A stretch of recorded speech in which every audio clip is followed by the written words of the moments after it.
nella luce di un telegiornale, in mezzo ad un padre, una madre e una figlia, sulle briciole della tovaglia,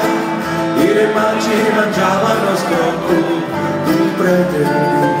dallo scirocco ripensò quello che aveva fatto, e trovandosi sotto al giudizio,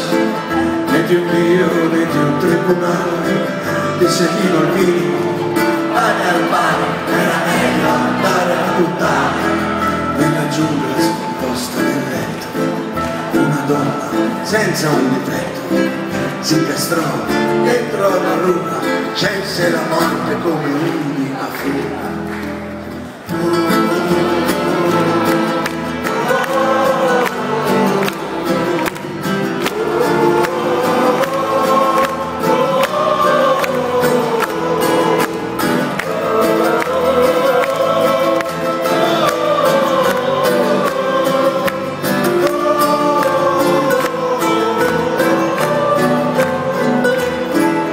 Girone dei voltosi,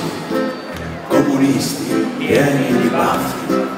rigirandosi verso la bora sentirono il vento prendere dei schiaffi, e per mandargli la soddisfazione fecero finta di non sentire, chi strinse i denti, chi i pugni, chi il rosario prima di morire. Un giovane marinaio nel mare ne fa paura, si travestì da scimmia ridente dentro all'ibeccio di una puntura, si svegliò sopra uno scoglio a contemplare le proprie idee, aspettò il vento, arrivo là, ma passò all'onda, tinse di lacrime tutte le vene.